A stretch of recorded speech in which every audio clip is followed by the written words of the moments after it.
You're listening to the Today in Manufacturing podcast.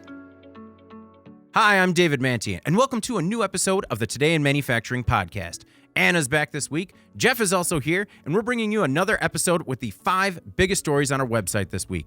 We each have about 15 years covering the industry. Right now, we're working for manufacturing.net and industrial equipment news.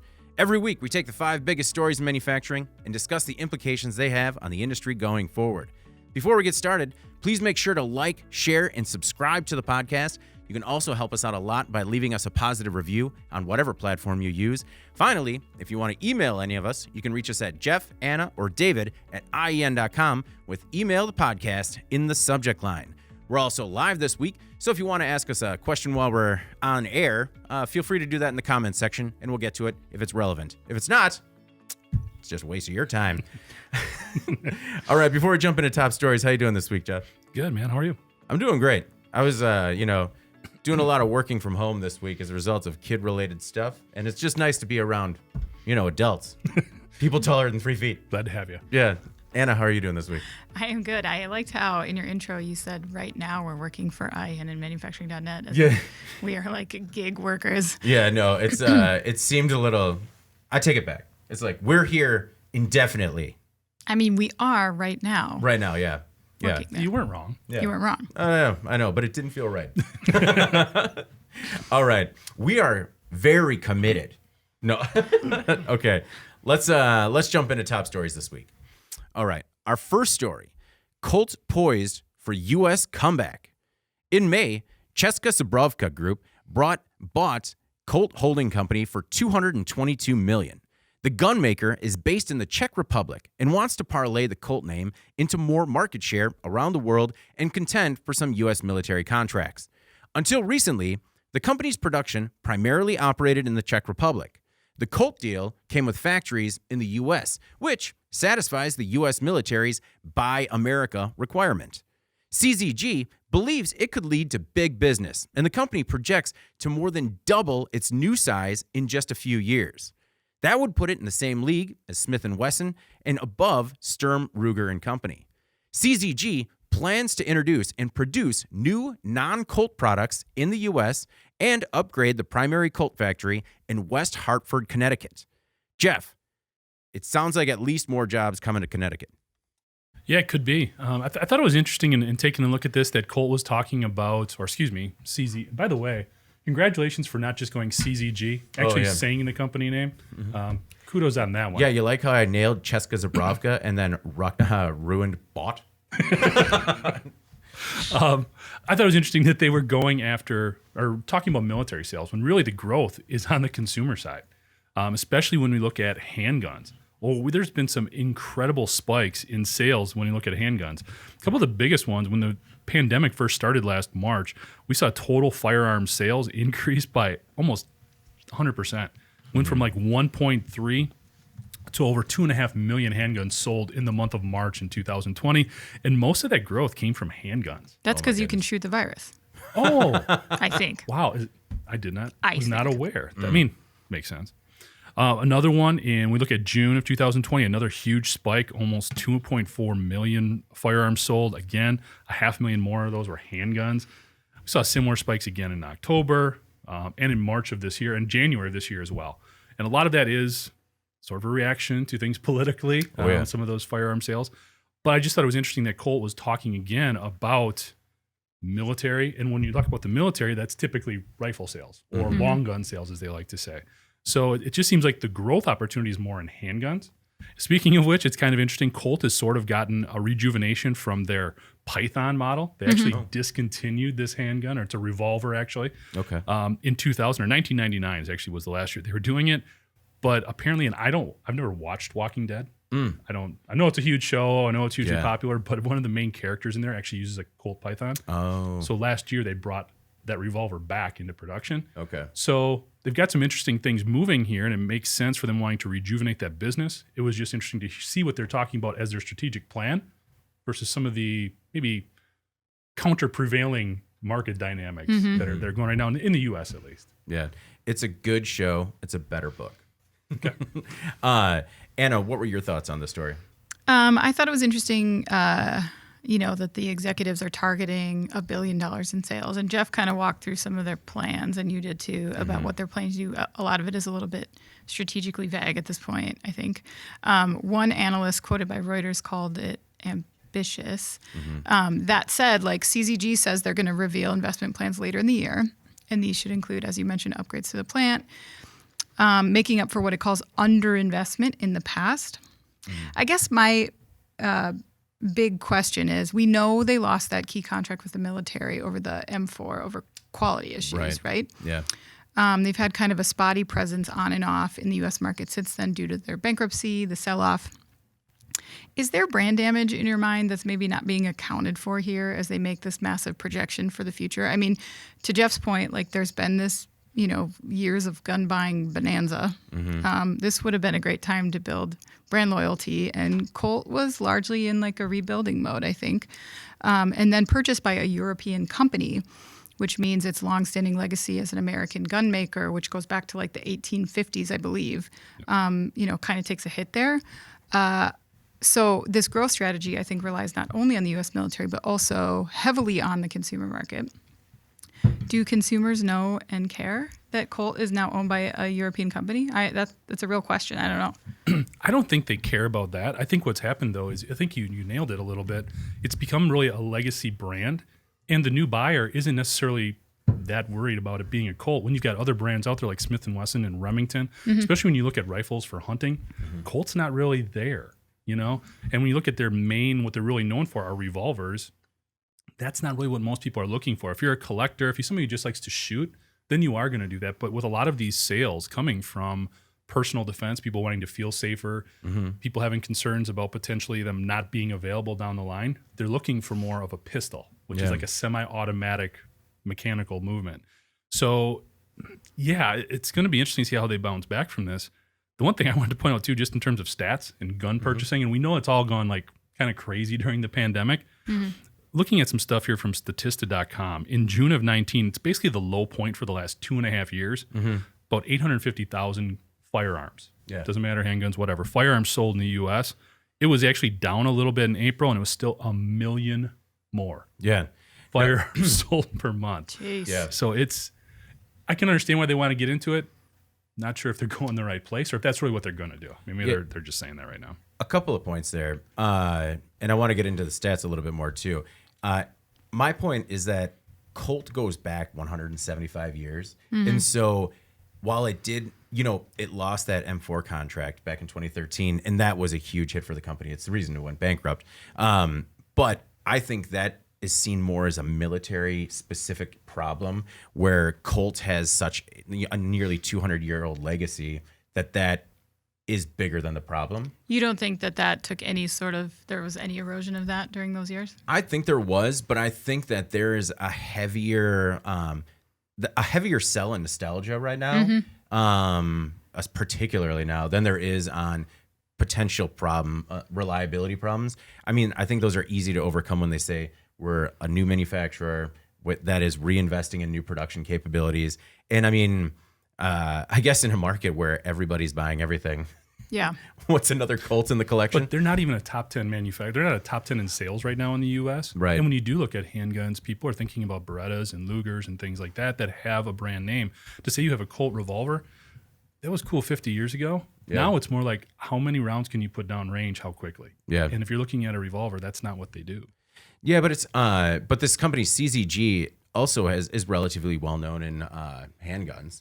I think they're just looking to add this as another brand to their product line. Okay. The company that actually took the contract from them, FN America, recently won another M4 contract worth $120 million through 2025. So if they were looking to get back into that game real quick, they're not gonna. It's not gonna happen right away. Now going into the stats a little bit more, Jeff. According to the ATF, there were more than 9 million handguns manufactured in 2018 in the U.S. alone. That's for domestic and global sales, but that doesn't include military sales. That's another thing about Colt. We're talking about private sales, but a lot of Colt and CZG's sales go to local law enforcement also.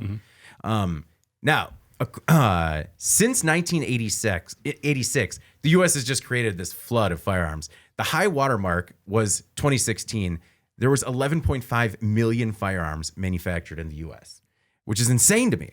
And since 2013, we've made 58.1 million guns in the 5 years from 2013 to 2015. We've made more guns in the U.S. than we did between 1986 and the year 2000 combined. Okay, so I can't explain all of that. Yeah. But what I would say is when you look at hunting, it has become a lot more specialized in terms of the firearm that you're going to use. There's a lot more bird hunting and stuff going on. I just know organically, maybe you do in talking to folks too, but you've got your deer gun, you've got your turkey gun, you've got your pheasant gun. So as people have more discretionary income potentially to spend, and they're doing more of this type of stuff now, especially in the last year and a half, I can justify that somewhat in that respect. I don't know if it's broken down, by type. Yeah. No, this is just total sales. I mean, let's say all the bird hunters out there get an extra gun. I don't know that. No, I get it. And like I was just saying too, most of the growth is from handguns. Yeah. I think and we saw the same thing when President Obama was elected. Oh, yeah. People get really, really worried about their Second Amendment rights. And there is always this rush on firearms. I'm not going to get into all that, but it's one of the market dynamics. So some of these gun makers, it's almost like when a Democrat gets elected for president, they're gearing up. They're getting ready because they know there's going to be a run. I mean, at some point, the market has to be oversaturated, right? I know we haven't hit that point yet, but there has to be some fear for CZG that might happen, right? Yeah. I mean, if you look at all the stats, there's no signs of slowing. I mean, other than the high water mark in 2016, it's I don't know. It's a different size now. I mean, before there were fluctuations, but now it's up and it's staying up. Yeah. Oversaturated? I mean, you hope so. At some point, right? Right. Next, I mean, at least this will have a run on the safe market because they'll have to make significantly larger gun safes. Another thing, too, from a business perspective, you didn't hear Colt at all talk about ammunition. Like, that's one of the big supply chain issues right now is finding ammo. Oh, it's very true. Yeah. Good point. All right. Our next most popular story this week, Toyota scraps V8 in pickup redesign. Toyota is voiding the V8 engine.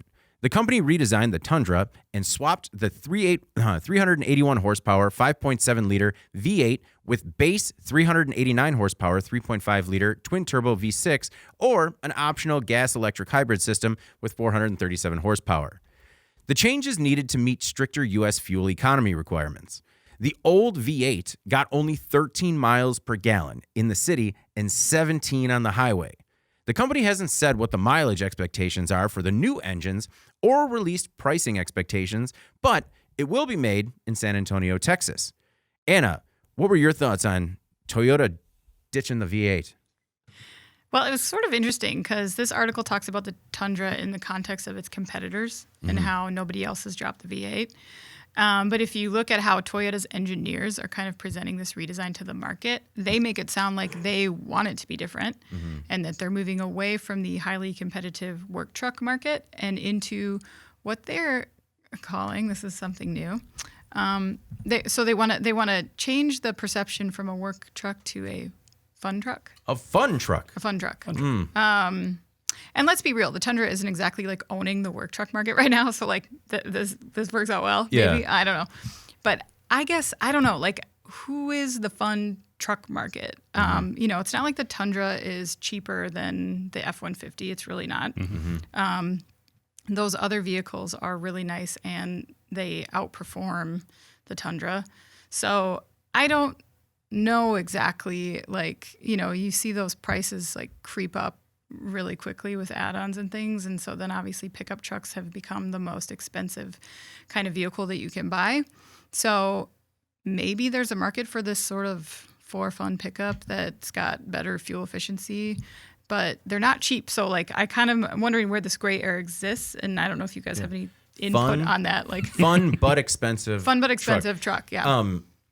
My take on that was just, so Ford recently did a survey and they saw that more women were driving pickup trucks and actually making up 46% of customers. So maybe they're targeting that demographic. Sales are also trending younger, with 27% being 34 years old or younger. But then the next largest segment is actually from 55 to 64 years old. So I can't imagine that if you're 55 to 64, many of those guys are going for a work truck.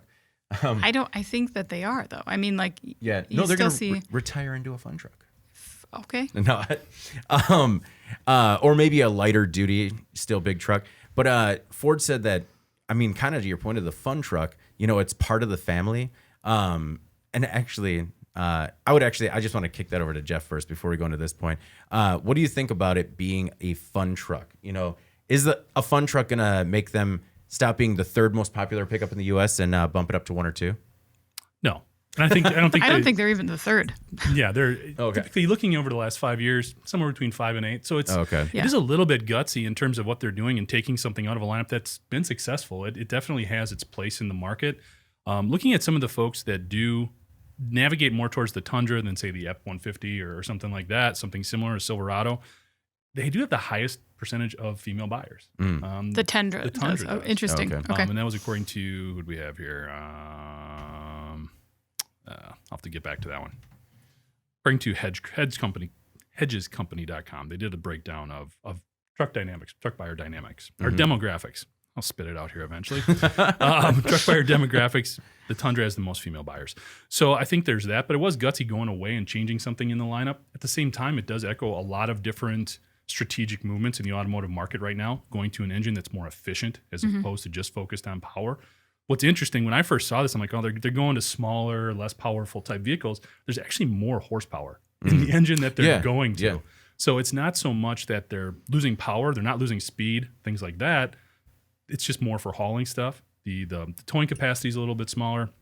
It won't be as good for like the stuff Anna alluded to, being a work truck.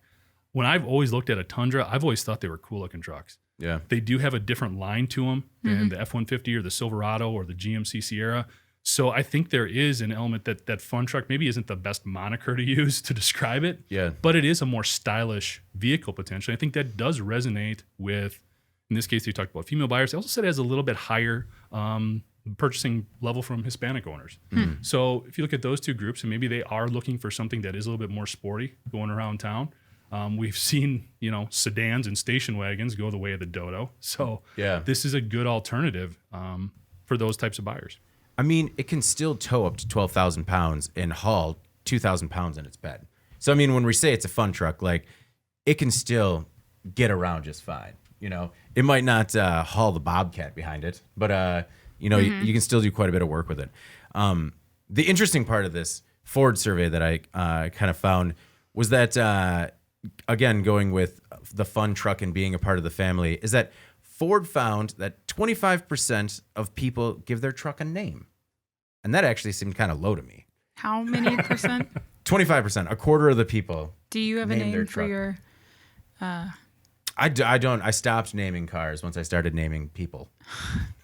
I had enough to take care of. Well, your kids will take care of that. Oh, yeah. They'll start naming them. Yeah. Also, like, as I bought newer cars, I guess, like, when I had the 98 Neon, she needed a name. What was the name? It was just Betty. It was just she was Betty. red. She was red. She was classy. I think you just insulted all of our listeners out there with the name Betty. Yeah. Like, it was just like, that's plain. Yeah. No, Betty didn't have all of her doors. A lot of love for Betty's out there. She had the doors, just no door panels. Oh, yeah. The door panel. That's right. You don't need those. That's when we knew David needed a raise. Still waiting.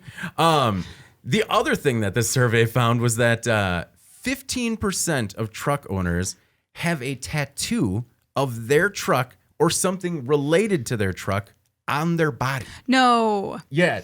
Is Calvin involved in the tattoo? I don't know. Or like Woody the Woodpecker, if it's that one. I don't know that I guess I've never had anything I've wanted to tattoo on my body, let alone something vehicle related. That cannot possibly be true. I don't know. That seems, boy, that's high.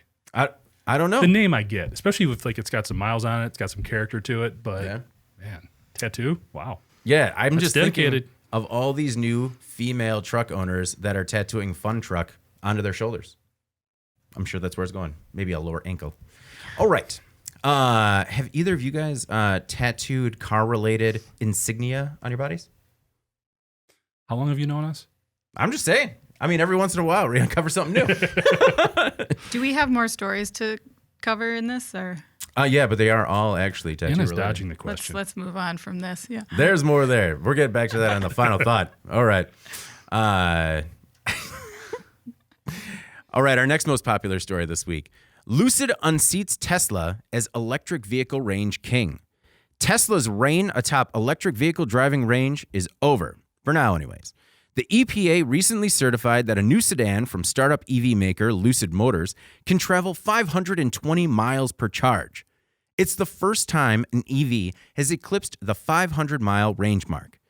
Now, the rated car is the Lucid Air Dream Edition, which is going to cost $170,000 before incentives. It is steep, but Lucid plans to unveil a more economical Air that will be below $70,000 after incentives. The base model will be more in line with a Tesla Model S long range. Now, Jeff, this reminded me of, we see this all the time. They build the really good one to make the headlines and beat all the records, and then they make a couple to make it a production, a production car. And then it goes back into, the other one's basically going to be an S. Yeah, I mean, you want to be optimistic here in terms of what they're trying to put out, but $170,000, that is not for everybody. No. No. That is not, and give there is some comparisons here with Tesla. I mean, Musk made some pretty grandiose projections too when he was first coming out. And what did a Roadster cost? I mean, that was... I think the base it was actually close when I looked on Lucid's website. When they looked at their base vehicle, the Lucid Air, I mean, they're saying it starts from 78. Now, that's where it starts. Yeah. If you want to, have a door handle, it probably goes up. Yeah. So, but a lot of power in these vehicles that Lucid's got going for it. Impressive mileage range. So you would hope, it would be positive if there is a real competitor for like the Model 3 out there and to push Tesla in some of these other areas, because the bigger automakers aren't there yet. Their EVs don't have this kind of horsepower. They don't have this type of driving range. And really even a lot of the creature comforts that we've gotten used to. Those are going to cost you a lot more with some of those other EVs. So you want to take this sort of for what it's worth. They've come out with a new vehicle. It's super expensive. It's got great technology behind it. It's not for everybody right now. Yeah. And I believe Lucid has only put out about 7,000 vehicles to date. They've only produced. So hopefully as they get ramped up, they're the ones down in Arizona, right? Right, yeah.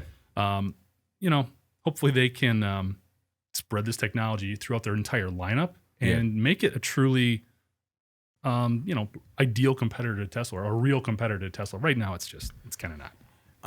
And I feel like this setting the mile range record is going to be something that goes back and forth. For the foreseeable future. For sure. I think the writing has been on the wall in terms of like the battery wars that are brewing. I think Jeff is like mostly right that the auto industry as a whole is not here. But I do think that there's one automaker that is kind of creeping up on everybody, and that's GM. I think that the Lucid battery could maybe be dismissed by the general public as sort of, I don't know. It's so new, and like we all had all that smoke and mirrors with Lordstown. I think people are a little bit skeptical of a new company and their claims, even though this was validated by the EPA. But GM has been doing a lot of work on their Ultium battery, and it doesn't quite get there on the range that Lucid has here. This 520. I think it's closer to like 400 than 500, but. GM says that its Ultium now costs 90% less than the battery pack that it was featured in its first electric, which was the Chevy Volt in 2010. Yeah. And so GM says that this allows the company to actually be profitable on EVs, which could mean that they might have a massive upper hand when they go to market with a lot of these new models that they're putting together now. It will be interesting to me to see if people are willing to pay for this kind of super range, like a 500 plus range. Yeah. Or if they're comfortable enough around like 400 to get that at a lower price point. And I know where I would be. Oh, yeah. So I think I'm the same way. I think it'll be interesting to see really who kind of takes a hold of that market. I mean, obviously, we've acknowledged that Lucid this is a premium product. This is not a product for every driver. But if it comes down to this race for a mileage range, I don't know. I think price is going to be maybe a bigger issue for a lot of people. Yeah, back in 2018, when Saudi Arabia dumped about $1 billion into Lucid, they called the Lucid Air, or Lucid Motors, the Tesla killer. And I remember, yeah. And if this is the price point, it is not killing Tesla. No, it's not. It's gonna hang out on the fringe. It's a beautiful. It is. They make beautiful cars. Yeah. It's a beautiful car. I would love to look at, perhaps at a show, right? And just be like, because especially we talk a lot about how people aren't ready to adopt the technology. And when I hear GM's price point coming down, you know, those are things that I'll entertain. This is a story where I was like, oh, better range? Nice. Oh, not a chance for that price. Right. Well, I think that's where, when we're talking about this, they really, if EVs overall, forget who's making them, really do want to be competitive. They do need to have the range. And it's not even because it's needed. It's because of the peace of mind element. It's because it's getting over that stigma, that mindset. And I'll admit I'm guilty of it right now. I've started to soften on it. But it's just knowing I've only got so many miles I can go before that battery dies out. People are afraid that they're going to get bricked somewhere. Yeah. And I mean, it's kind of ridiculous because you have the same thing right now with your gas tank. When I turn on, it's not 500 miles for a full tank of gas. You know? Actually, it is. But anyway, it's still, they do have to be competitive there, but the price point has to be at least equal before it's really going to start making a dent. We beat this into the ground, but it's still, when you look at U.S. automotive sales, EVs are still only like 1% of the total. It's, you know, people can hear that stat that like, what is it? We only drive like 30 miles on average a day. And, but they don't hear that. They hear 500-mile range safer. I thought that it is also worth noting that Tesla has come out and said that it's working on a vehicle that should be able to have a range of more than 600 miles on a single charge. So just a matter of It should. Oh, yeah. Yeah. It's We're working on it. ideal conditions. It has solar panels on the roof. Is that via Twitter? Oh, yeah. I just left out the part where it said Tesla CEO Elon Musk said in a tweet.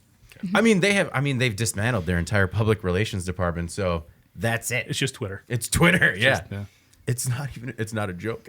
No. All right. Our next most popular story this week, Harley-Davidson launches an e-bike. Harley-Davidson's Serial 1 has launched the S1 Mosh Tribute e-bike. The news comes about a year after Harley started the spin-off company and built a prototype based on its oldest known motorcycle, the 1936 EL Twin. The e-bike has a lithium-ion battery integrated into the frame with a range of 35 to 105 miles. It can go up to 20 miles per hour, but it will cost you $6,000. They hope to start shipping later this year, and the company is only going to make 650 of them. Anna, when I heard that they were only going to make 650, I feel like I understood their expectations. I think that's enough. Yeah. It's so expensive. Yeah. Like, I couldn't find another e-bike that costs more than $2,000. And the average price, according to the internet, is like $600 to $800. Yeah. So at $6,000, I know that this is a high-end product. Yeah. But isn't Harley perhaps falling into the same trap that it does with motorcycles? Yeah. Because it's been well documented that Harley has a demographic problem. Their sales are struggling. They are like, this is why they're doing e-bikes, right? They're trying to appeal to a younger generation. But another problem that they have, and a thing that works against them, is people, their bikes are expensive, and people's perception of their bikes is they're too expensive. Yeah.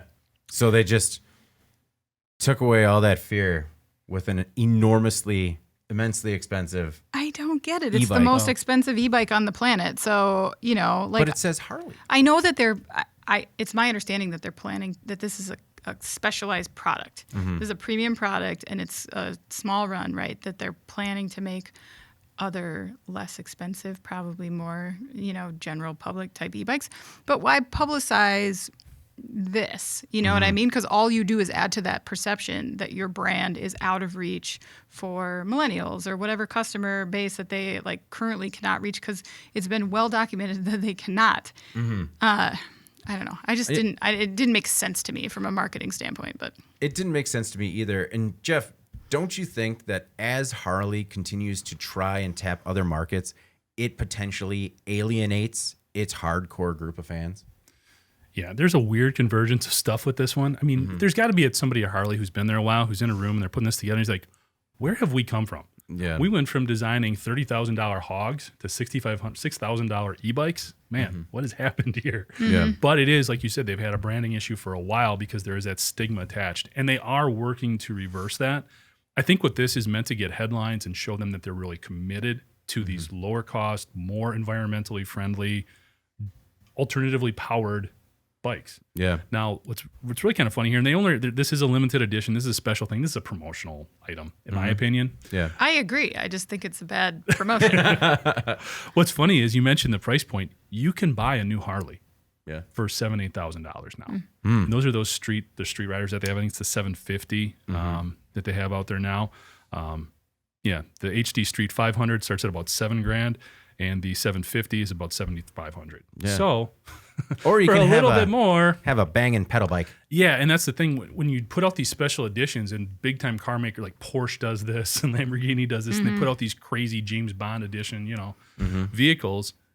Because they're relying on that core audience. And like you said, there's no core audience here. There's not a Harley guy is not going to be going after an e-bike just because it says Harley-Davidson. Right. This is a totally new demographic. So this is a weird convergence of different demographic factors. I mean, how much are they making? 650? 650, yeah. It'll be interesting to see how many they sell. Yeah, I feel like those are going to wind up being giveaways at the company raffle at the end of the year. Well, in 20 years, they'll be collectors. Imagine, so. Well, I found it interesting because it was modeled after the EL, which came out in 1936. And in 1936, they only made 1,700 of those bikes, ELs, and then another bike called the ES. However, they made a lot of changes to it, and sales actually exploded the next year for the 1937 model. It went up to almost like 12,000 in sales. So I wonder if maybe they think this is something like they'll make a splash with this, change a lot of things to it, make it more economical, and maybe they're hoping to sell more. But like, what I'm concerned about is like, it is a very cool looking e-bike, and it looks a lot like the 1936 EL. But like, does it, outside of that, does it gain any value from having the Harley-Davidson name on it? Yes. Yeah. To certain people. Okay. Right. But like Anna said, not to the core demographic that they're trying to win over. Yeah. Those folks are not Harley enthusiasts that they're trying to get into these less expensive bikes. This is the newer generation. So it's like I said, I understand what they're trying to do, and you want to be positive about the fact that they're trying to demonstrate their commitment to this new product offering and to this new audience, but they've also priced it so far above them that it almost sends a negative message in terms of what they're doing. So it's kind of fighting itself, really. So Anna, another thing about Harley that's huge is their merchandising. Like, you're not just on a bike.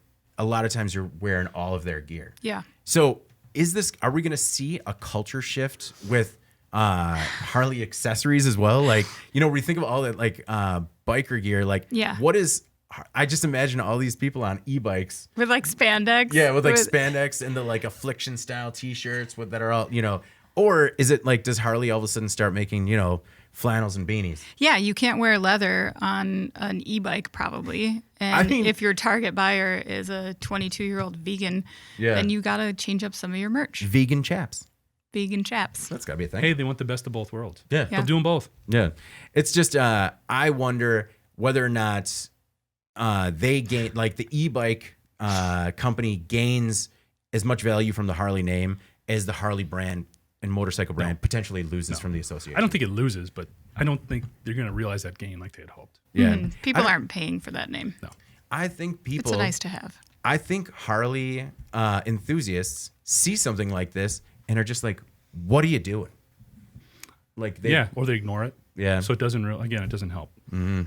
Let's get into the vegan chaps business after this podcast. I think we could. Let's put together a business plan. Jeff is out. A plant-based chap, I'm sure that would, definitely hold up well under stress. Yeah. You make it out Go of for like it. mushrooms or dried kombucha or something. Tried. We're gonna put a pin in the vegan chaps. We will. Although, it's probably already out there. Cow-friendly chaps. All right, our top story this week really excites me. A 39-year-old wins a candy factory in a scavenger hunt. On August 29th, a year-long treasure hunt inspired by Willy Wonka came to an end. 39-year-old Andrew Moss found a golden ticket buried under the Vermont Covered Bridge in Kokomo, Indiana, and won a 4,000-square-foot Florida candy factory.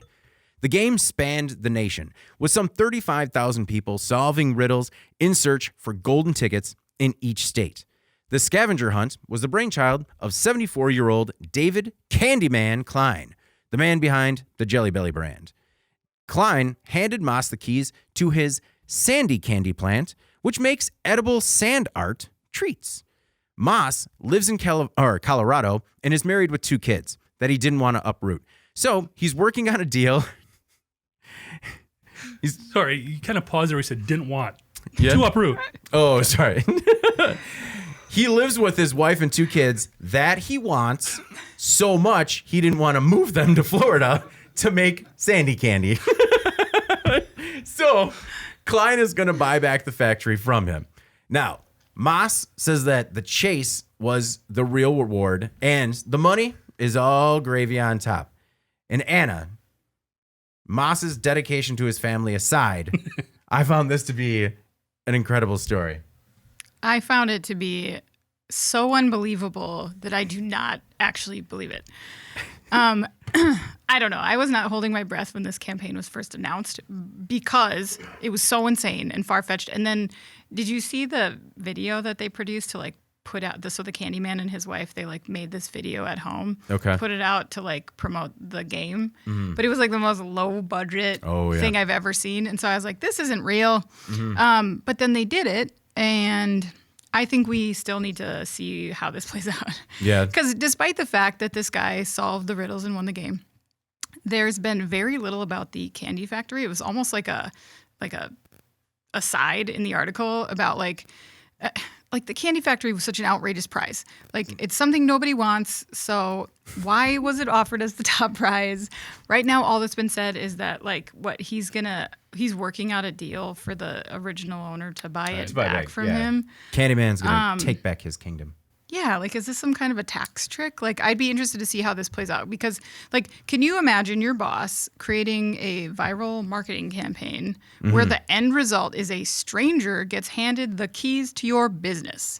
Like maybe he calculated out the brand visibility value and he was like this is going to be worth the gamble. But I don't know. I mark my words, in 3 months, we see a story where this guy gets interviewed and says, yeah, we were trying to work out this deal for him to pay me for the factory. And then he just disappeared and I haven't heard from him. Like, that's my guess. I think you're just in a troubled place right now. I think it's way more good-spirited. Yeah, no, it's because, I think, troubled place. to the quality of the video, if you have not seen the commercial for Sandy Candy, just watch that gem and you'll understand that that's kind of their wheelhouse in terms of quality. And when we're talking about a factory being the big prize, yes, it is, but we're talking about like build your own pixie stick, sort of like they only sell these kits of like edible sand that you like make your own pixie sticks with this different flavor sand. I'm not sure how big it is, but I think it was an incredible promotion. They did it across 50 states. And all the other people still won like $1,000 for finding the golden ticket in every other state. So I think that lends a fair amount of legitimacy to it. But maybe you're skeptical as well, Jeff. No, I think this actually has a much happier ending from my perspective. Have you guys looked into David Klein at all? Yes. His background that's why I have like 30 notes. This man is exciting. Well, here's what I think. Am I stepping on your toes here? No. I'll just check him off as you hit him. Because to me, when I looked at this story, because he is like the undisputed founder, creator of Jelly Belly. Yeah. Right. Yeah, I'm aware. However, his story actually reminds me a lot of that movie, The Founder. Like on McDonald's. Yeah, 100%. Because basically he sold out of Jelly Belly. He has not been affiliated with that company since 1980. He had a partner. They got bought out. Sounds like there was some issues between them and basically the contract manufacturer was making this, and the contract manufacturer was basically going to just start making the exact same thing but call it something else and sort of stop doing business with these guys. Instead, they bought him out for like $5 million. Yeah. So they gave him $20,000 a year, and he had to split it with his partner for 20 years to get $20,000 a month for 20 years. Yeah. So he didn't have a ton coming in. He was getting covered. It was all a legit deal and everything like that, but his big thing was not being given the credit. He really wasn't sore about the money. He wasn't sore about the deal. He just wanted credit for creating this awesome candy. You're going to talk about Ronald Reagan. Oh, yeah. The president loved Jelly Belly jelly beans. Yeah. And that was sort of David Klein's thing. So I think this campaign was as much exposure as it got. It was picked up by the AP. It was on news across the country. They always started with saying, David Klein, founder and creator of Jelly Belly. I think that was his main thing here. Yeah. To get that recognition. The guy's 74, created these jelly beans 50 years ago. This is sort of his legacy. I think this was his last sort of effort to get the recognition he feels like he's kind of been gypped on over the last how many years when he made a bad deal for a company that's now worth like $200 million. And so, to his achievements, in 1976, they start Jelly Belly, and he starts it with $800. And so to by 1980, selling it for $4.8 million, I think is an incredible achievement. And what is crazy, you're right. Like there was a documentary made. A lot of his son has come out and talked about how, regardless of how much money he made, he is most disappointed in that. Not only is he not remembered for that, but like it's been nothing but seller's remorse and problematic products that have failed to launch. Like bad ideas. Yeah, he's had salt, like sugar-free saltwater taffy, sour licorice. He's had a lot of failures out there. And so I think that this is a really cool story of like one hitting, or at least not one hitting, but at least one marketing attempt hitting. Edible sand. I've never heard of this before. Are your kids into this? No, it is. It's sugar. Like to call it edible sand, like it's like it comes in these like they look like ketchup bottles. Okay. And they're different colors, different flavors, and basically you get these tubes and you fill the tubes with various colors, and you know, then you hit the different flavors. Like I've seen them at carnivals, stuff like that. It actually reminds me of at Jelly Belly where you could go and like fill your own bag with different flavors, stuff like that. It kind of reminds me of that. But I mean, if you look at their website too, it is like, I mean, you can buy like 5 kits and you get like a bunch of flavors and tubes. Like they weren't blowing the doors off the edible sand market. Okay, but if he invented this product and you're saying that like all he cares about is his reputation within the industry and being like identified for his achievements, like, so he's going to take his business and just leave it in the hands as his legacy to some random dude on the internet that just solved a riddle? No, that makes no sense. That's the legacy. That's the legacy. He would rather, if you associate his name with this marketing campaign and that's what you're talking about, that's all that he cares about. David Klein, if you are watching, give us a call. We want to talk to you. We have so many questions. We'll invite you on the podcast, whatever you want. Yeah. We just have to get to the bottom of this. We don't have guests though. But we would. Yeah. We would have. Oh, we'll have this guy on. The Candyman. You're outvoted. We'll take curated comments from him. No, to your point just about because we need to have Anna soften on this guy a little bit. Yeah. I would love to. We're kind of in the same I would place. love She's to. still I would love to take my black heart. Yeah. Your first question is going to be like, tell us the truth, Mr. Klein. You never meant to give that factory away. What's your real legacy? I think part of it, so they sell off in 1980. And to your point about President Reagan loving Jelly Bellies, in 1981, the next year, they order 7,000 pounds of Jelly Bellies for his inauguration. And that's when Jelly Belly blew up. Like, actually, if you guys have ever taken the tour of the Jelly Belly factory, they actually have a photo of Reagan made out of Jelly Bellies. It's amazing. It's a beautiful mosaic.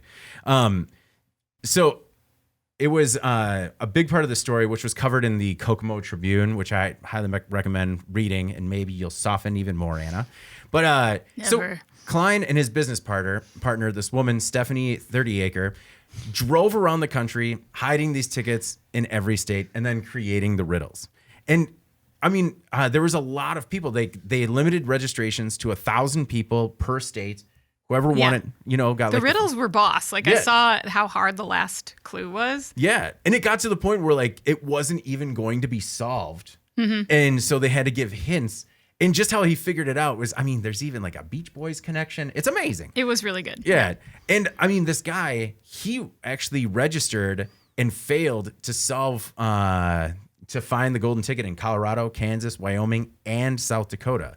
I mean, Klein said that basically he gave away a factory and $250,000, but he feels like he actually did some good during COVID. Because that's another thing, is that this was kind of going on when nobody else was doing anything. So what I would also say is go to thegoldenticket.com, and there's actually, it's about an hour long. The documentary on David Klein. You might feel differently, Anna, because you have an hour to spare. Do you guys think, now this is a little bit far-fetched also, but in Willy Wonka, when like Charlie Bucket's true test was that he didn't sell that gobstopper to Slugworth. Oh, so is the true test if he sells it? Yeah, if he sells the factory back to David Klein's lawyer assistant, Slugworth. I don't know. Slugworth is 30 Acre here. Yeah, yeah, exactly. Yeah. So if he does indeed decide to keep the factory, he actually wins so much more. Yeah. Like the keys to the kingdom of, what was it? Sour licorice. And David Klein does not have a lot to give. He doesn't have an elevator that functions as an airplane. Okay. Yeah. All right. We got to get off this topic. I don't think so. I will talk this man all day. Yeah, I would agree. He is very intriguing. All right. Well, let's move on to In Case You Missed It. And I wanted to start, In Case You Missed It, a little bit different this week because we actually had a recommendation from a listener who wanted us to cover a particular story. And if you guys are cool with it, we'll cover that one first. Sound good? Sure. Mm-hmm. Okay. Well, faithful listener Doug wanted us to cover the story, More People Are Eating Bugs. And as soon as he sent it, I was like, yeah, we're going to absolutely talk about that. So, insect farming is a rapidly growing industry. Let me pause for a second because I'm going to forget otherwise. If anyone actually has other stories that they want us to cover, send them in. And we might do it, depending on how this stuff goes off. All right. Where did I leave off? Insect farming is a rapidly growing industry. Hundreds of companies worldwide are rearing insects at industrial scales. The industry is expected to be valued at $1.18 billion by 2023. Now, these are farmed insects that are called mini livestock. They're mostly crickets and mealworms raised for the sole purpose of being sold as food or animal feed. Now, these are not novelties, but used to create high-protein insect powder that can be used in anything from breads to buns, pasta, and protein bars. Some products are already available in the U.S. Who knows? Maybe we're already eating them. I feel like that should be better labeled. Now, the question is whether or not insect farming is ethical. An entomologist from National Taiwan University says the well-being of trillions of creatures is at stake. Now, one cow produces as much meat as 900,000 crickets. Jeff, how do you feel about the well-being of these trillions of crickets and mealworms? I don't.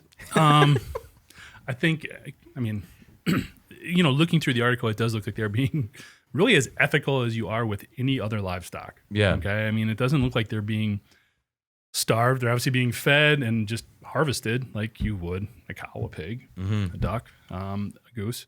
So I don't feel anything there. I think it's interesting when you look at the size of this market and how it is growing and also the different applications for it. Yeah. It's not just about putting crickets out on the table for supper. It's about the fact that this can also be a low-cost food, fertilizer, other things like that. They can also be used to get rid of waste products on a lot of farms and agricultural businesses. So I think overall it's a net positive.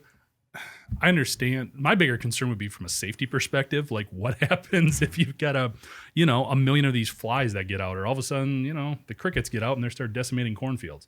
So that would be a bigger concern for me in terms of this growth. Initially, when I started looking at this, I thought this was going to be about, again, raising them as food, which you can. I know Eric has told us some interesting stories about eating crickets at a bar. Yeah. Going to town on those. So podcast producer Eric Sorensen. Yes. Going to town on those? Cleaning cricket legs out of his teeth. So as far as the ethical element, I don't have any issues there. I think it's an interesting business dynamic. Just would be most concerned about the safety parameters in terms of making sure these things don't get out. We did a story about cows wandering downtown. Yeah. They were a little bit easier to corral. Yeah. I mean, what was it, 13 cows? So that's like, just under 13 million crickets if we're doing it? A little bit bigger issue. Actually, part of it that I found really interesting as well was how they could raise these, raise the insects that are taking care of remainder food waste. Yeah. I thought that was really cool in terms of like a supply chain deal. So Anna, is it ethical? I mean, is any type of factory farming of animals ethical? I don't know. That's I was really hoping to not get into this. Do you feel different about it because it's a bug? Because it's an insect. Yeah, you guys know, but like I've been a vegetarian for more than 20 years, mostly for ethical reasons. I only use plant-based chaps Because it's the right thing to do. because it's the right thing to do. I don't know. I guess I have mixed feelings. I do think that because of the explosive population growth on the planet, that this is the trend, like that we're going in this direction. I don't think that it's reasonable or feasible for us to support the growth of the population without coming up with new and innovative protein substitutes, which they're doing a lot in labs, Right. and a lot with plants. Right. If insects are going to be a viable replacement for some, for cows and things that are going to be harder and harder to get, I would think as we go on, are more expensive, then yeah, maybe it works. I don't know. I'm not like interested in it. Yeah. I'll just like watch. So, okay. Now, this is another point from the argument or from the article that kind of blew me away. So, one researcher said that the number of insects already killed to make plant-based diets is actually going to be the same for people with an insect-based diet. That's believable to me. If you think about all the pesticides and things, and then when you harvest and all the insects and things that get washed off and Or don't. yeah. But still, yeah, that's pretty interesting stat. Yeah. No, it was. Jeff, what did you think of that? I know that. I mean, I don't have a plant-based diet, but I still eat plenty of plants. And when I heard that, I was like, well, what do you mean? Well, did you know there's actually an FDA standard for the acceptable parts per million of insects in any given food product? So they're already in there a little bit. Yeah. No, not like we're planning for Yeah, it. exactly. But, I mean, we have been taking care of those. So again, I think it's just a really interesting business model in terms of the different applications for this and the different ways that you can make use of a readily available resource. Yeah, Insect-based chaps. Cricket chaps. yeah, cricket chaps. I would have a cricket chaps Would you better have before a mealworm chap. Do you have a spider farm so you can harvest all the webs for? Could you make chaps out of spider web? Possibly. I would. You know what? I would if I was going to do my own farming. It would definitely be like mealworms before anything else. Oh, what? Well, I feel like that would be easier. Yeah. You know, like I feel like managing a cricket farm sounds like Yeah. a nightmare. Yeah, it does. That I mean, if anything were to get out, like Yeah. mealworms, they're just like You just like pick them up and like toss them back in. They're making a run for it. 12 hours Yeah. later, they're a foot away. Yeah, I tried to catch a cricket the other day for my son's little like insect farm. yeah, Didn't make it. No. too hard. Jeff, before we leave this topic, how many dinner parties do you pull out the acceptable parts per million stat? Pretty regularly, especially when like the kids have friends over. It's a big hit. Yeah. Hey, enjoy the Cheetos. You know, It's acceptable for there to be at least 3 crickets in there. you are going to be eating a couple spiders. All right. Well, thanks again, loyal listener Doug. We hope we did you a service. All right. Service to the story. No, those both sound bad. All right, Anna, what is your in case you missed it this week? Sure. So Walmart has unveiled a new program that it's calling Built for Better. It's an attempt to make it easier for shoppers to identify products that Walmart says are good for their families, the people who made them, and the planet. So basically, it works like this. Walmart has identified about 2,000 products so far, they say, that fit the bill based on third-party standards, and they will be affixing them with tags. So customers don't have to spend a bunch of time like reading labels if they're looking for something specific, like a controversial chemical or parabens are really, kind of falling out of favor with people. So I thought that was an interesting story. I was really surprised we didn't get any comments on the website because I know people get real fussy about the idea of picking winners and losers. And it was just, I know Walmart says it's following the identification process of third parties to say whether these products are better for you or for the environment. And I'm glad they're taking this step. However, I'd wager that putting a big gold star on thousands of products that are probably more expensive than some of Walmart's other options is maybe going to help Walmart too. Yeah. So, and it's also, I think, a way for Walmart to go after like that target demographic that is like less price conscious, more likely to buy higher priced goods based on sustainability or, natural ingredients or something like that. So, the reaction from consumer environmental groups were like, like try harder. Yeah. It's a step. I don't know. Like, I agree that there's a lot more that they can do and other retailers can do from like a supply chain standpoint, or starting from the ground up. This seems sort of like a Band-Aid thing. I don't know. What do you guys think? Like, what did you think when you saw this story? Super skeptical of Walmart. Yeah. For sure, yeah. Because just in a couple different markets that I've been in, we've talked to suppliers who are trying to get into Walmart or either currently working with them. And the way that those suppliers just get beat up every time. On margin. On margin, quantities, delivery day, all of that kind of stuff. To me, this just smells like, hey, you know what? We do have some of these key suppliers. Yeah. We do have to kind of take care of them. Let's, like you said, let's put a gold star on their stuff. Make them feel better about the fact that we're basically crushing them every time they walk into the building. Right. Yeah. That's what this feels like to me, to sort of keep them in good favor with some of these folks, because Walmart, although they do have a huge e-commerce commerce business, they still rely a lot on brick and mortar customer support. So they still need those suppliers working with them, putting stuff on the shelf. This feels like a program to make those guys feel better about a lot of the abuse that they get otherwise. Couched in Walmart, giving back. Yeah. Bankrupting Dean. I like the idea. I like the basic idea, because when I'm shopping, I would like to, when you're buying $400 worth of groceries, you'd like if they made the selection a little bit easier in terms of like, all right, this one's a little bit more expensive, but maybe a more ethical purchase. And like, you try and be an informed consumer in like, meat and, but you can't be in everything. So if it's legitimate, I like the idea. But again, you see the brand associated with it, and there's immediate skepticism. Well, and you look back at some of Walmart's like other initiatives over the years, and I remember, I don't know if you guys remember, they took a lot of flack. This was maybe like 10 years ago, but on this like Made in the USA initiative that they had, like they were like, we are selling X tens of thousands, hundreds of thousands of products that are made in the USA. But if you looked into the detail, like a lot of those were food. They included food in that, which would build up a big baseline there for you. And so people, I think, like rightfully so, were like, well, this is how, the term greenwashing, I think, like gets applicably used, but people are turned off by that. And so it is concerning. You do wonder, as Jeff said, like here, you got these suppliers that are probably like, we are the most expensive of X product that you have. Like, how are we going to improve our sales rates? And this would be a good way. Yeah.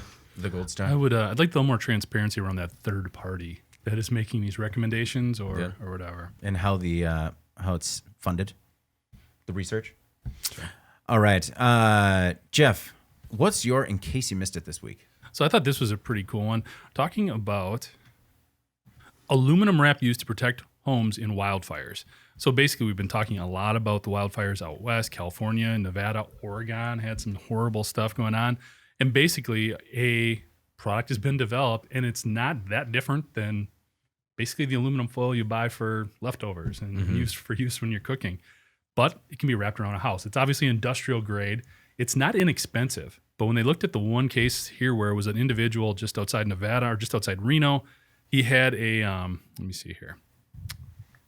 He had a 1,400 square foot home worth about $700,000. You had to pay $6,000 to wrap it in this aluminum foil to protect it from this fire. Yeah. Thankfully, the fire never got there, but if it would have, they think this would have worked.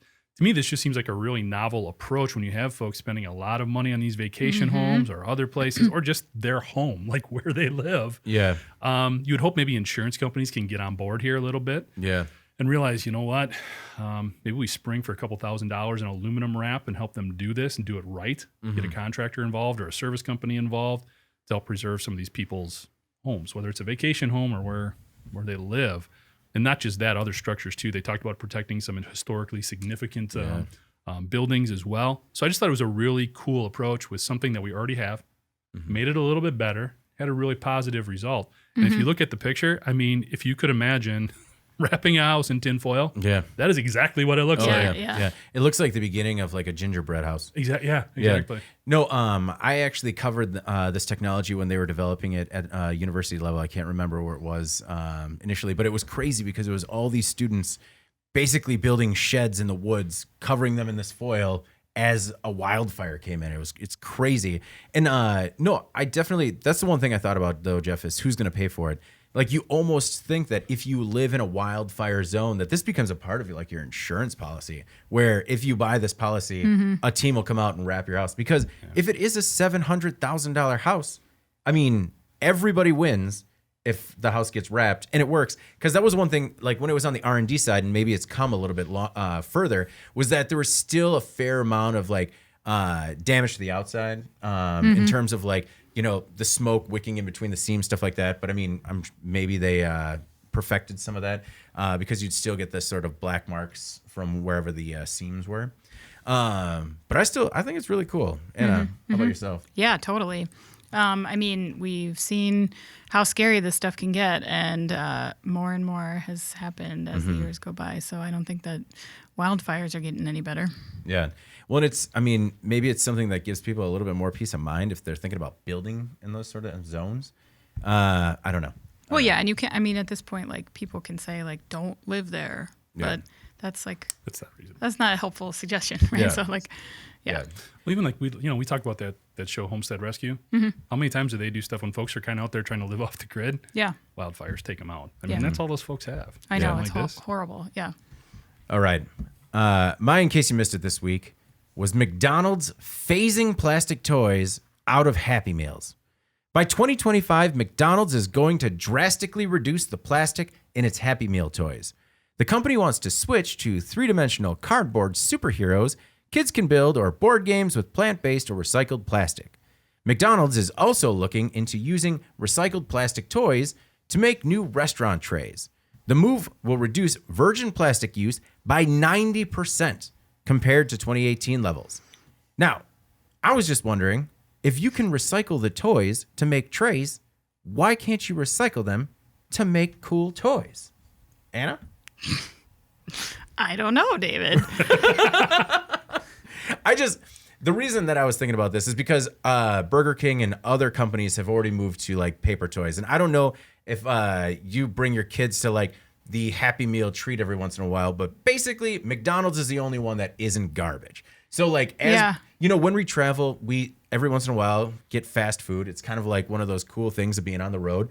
And I can say every fast food chain except McDonald's, I would just rather it wasn't in there because it was, I mean, for one in particular, we got a cardboard puzzle elephant, and it lasted all of the moment we put it together, and then it was like, this is stupid, out the window. Like, I think there's still like elephant feet under the driver's side, but I was just, the one thing McDonald's had going for it for me as a consumer was that I knew like the toys were well made enough that they would last. Like, not only does he get it, but then it becomes a part of his toy collection. So, having 3 kids who have gone through the Happy Meal phase, my feet wish this would have happened about 15 years ago. Yeah. Because I have stepped on more of these plastic toys, and to your point, they're extremely well made. So guess what? I keep stepping on them. I kept stepping on them. Yeah. They are the worst in that respect. But they are well made. But that's probably why they can't recycle them, because they're too well made. It's like too thick of plastic. I mean, as far as from an environmental perspective, you can appreciate where McDonald's is going. Oh, yeah. What they're trying to do. From the kids' perspective, I don't know if the cardboard stuff is going to cut it. Yeah. They may have to do something. I don't know what it is. I don't know what the other option is. Yeah. But as a parent, I would not be upset to see these things go away. Yeah. And if you haven't had to deal with stepping on them yet, you should be very happy that they may be going away. Between these Happy Meal toys and the bees, your feet have taken a beating over the years. Oh, you don't even know. Legos? Are you kidding me? Yeah. Oh. No, we're very careful with the Legos. The other thing I was just kind of curious about, I mean, and don't get me wrong, from the environmental perspective, how many toys are they making if they can cut 90% of virgin plastic use by doing this? I mean, that's incredible. Their virgin plastic use. Yeah. True. I mean, sorry, that's what I meant. Yeah, theirs. The other thing was that they are investigating using things like recycled bottles to make plush toys and other more eco-friendly plastic toys. But I guess like the thing I thought of was like, either make a quality toy or just don't make anything. And because even if it is cardboard or paper waste or bio-friendly waste, if it's garbage, don't do it.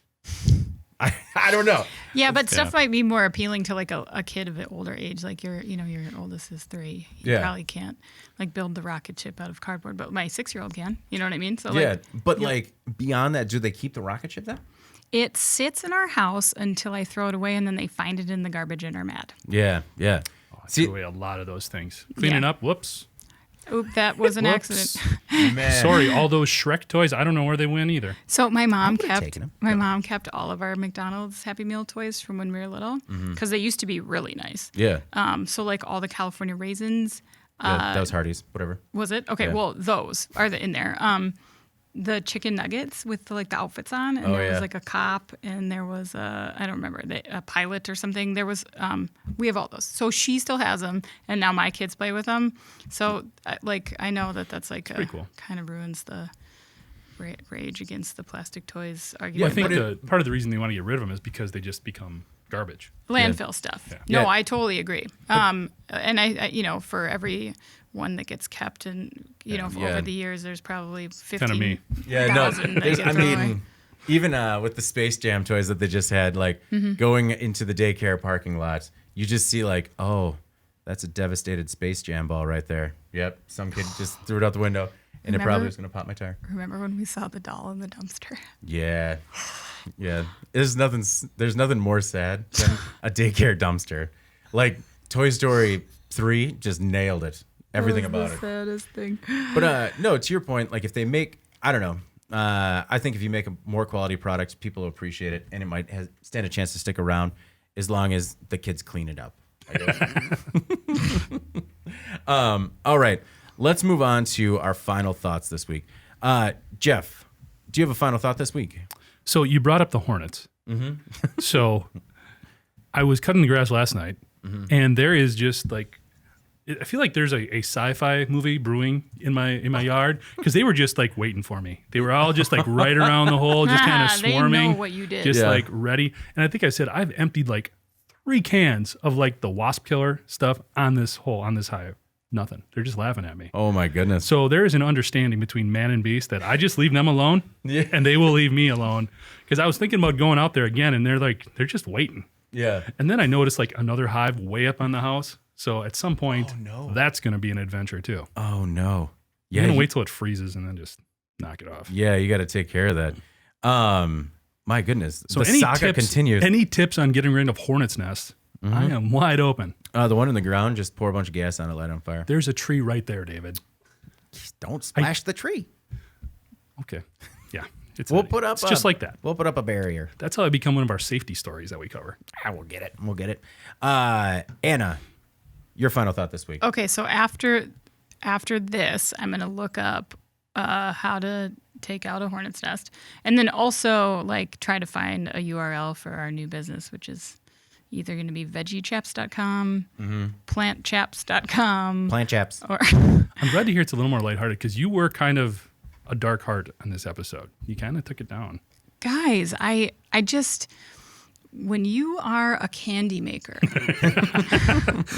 you got to realize you have a responsibility. You have a responsibility to the people that work in your facility, and running a food plant is not a joke, you guys. You can't just give that away as a prize. He doesn't know anything about P&Ls for a food plant. I mean, does he? I feel like he can bring him up to speed. He sounds like a smart guy if he solved this riddle. Okay, so next time we're in search of a new executive for our team, let's do some sort of weird scavenger hunt. 100% in.